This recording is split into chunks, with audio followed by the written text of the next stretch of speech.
वक्फ संशोधन बिल। वक्फ विधेयक पर संसद की मुहर लग चुकी है और अब यह कानून बनने जा रहा है।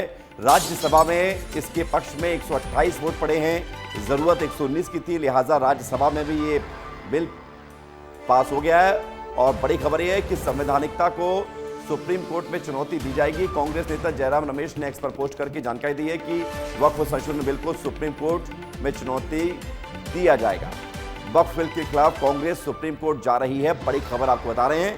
संवैधानिकता को सुप्रीम कोर्ट में चुनौती देने की तैयारी में है कांग्रेस की। इस बिल की संवैधानिकता ठीक नहीं है, कांग्रेस को ऐसा लगता है और इसी हिसाब से कांग्रेस के नेता जयराम रमेश ने एक्स पर पोस्ट करके जानकारी दी है।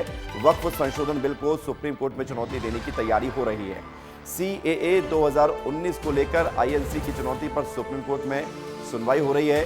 RTI अधिनियम 2005 में 2019 के संशोधन को लेकर INC की चुनौती पर सुप्रीम कोर्ट में सुनवाई हो रही है। चुनाव संचालन नियम 2024 में संशोधन की वैधता को लेकर INC की चुनौती पर सुप्रीम कोर्ट में सुनवाई हो रही है।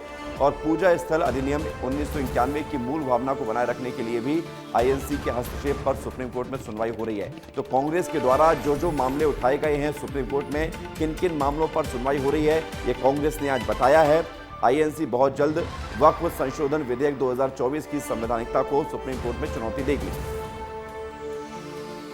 दिल्ली से हमारे सहयोगी अमृत तिवारी जुड़ गए, सीधे उनकी तरफ रुख करेंगे। अमृत, कल ही एक व्यक्ति के द्वारा कहा गया था कि मामला कोर्ट में उठाया जाएगा और अब कांग्रेस ने भी कह दिया कि सुप्रीम कोर्ट लेकर जाएंगे। हर बड़े मामले जिस पर खूब चर्चा होती है सुप्रीम कोर्ट पहुंच ही जाता है। देखिए विवेक, इससे पहले भी अनुच्छेद 370 पे कांग्रेस पार्टी और उनके साथ तमाम जो विपक्षी दल हैं एक समर्थन के साथ सुप्रीम कोर्ट पहुंचे भी थे। कई सारे मामले भी अलग अलग इसमें पार्टीज बनी थी और उन्होंने सूट फाइल किया था और सारे मामले को एक साथ सुनते हुए सुप्रीम कोर्ट ने, आप जानते हैं उस मामले का हश्र क्या हुआ, उसके बाद किस तरह से बातें सामने आई, अब उसका हाल फिलहाल क्या स्थिति है। उसी तरह से देखेंगे कि इस मामले को लेकर भी दोबारा जो है कोर्ट में जाने की बात जो है कही जा रही है।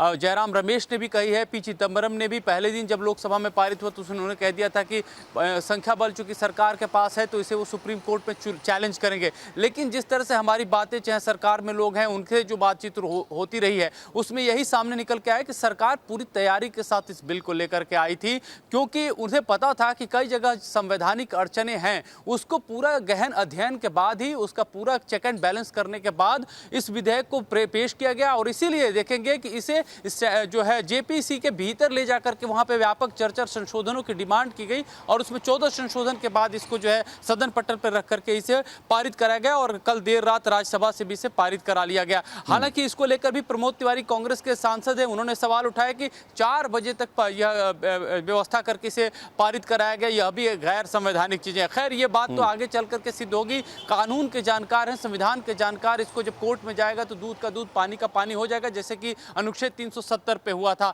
फिलहाल इसी मामले को लेकर के लोकसभा में आज बहुत तगड़ी जो है हंगामा हुआ, उसमें बहसबाजी होती रही और आलम ऐसा हुआ कि कहीं से भी सदन को सुचारू रूप से चलाने में जो है सही तरीका नहीं दिखा, बाधाएं उत्पन्न होती रही और अभी लोकसभा जो है 12 बजे के लिए स्थगित कर दी गई। बिल्कुल अमृत, कुल मिलाकर ये एक्सपेक्टेड था कि ये जब बिल सदन में पास हो जाएगा तो उसके खिलाफ फिर उसको सुप्रीम कोर्ट में ले जाया जाएगा। एक्सपेक्टेड चल ही रहा था और उसको लेकर अब कांग्रेस ने घोषणा भी कर दी है। साथ ही वो सारे रिकॉर्ड भी बता दिए हैं कि कौन कौन से बिल कांग्रेस की वजह से सुप्रीम कोर्ट में अभी जो है चैलेंज किए गए हैं। बहुत शुक्रिया आपका अमृत, हमारे साथ जुड़ने के लिए, जानकारी के लिए।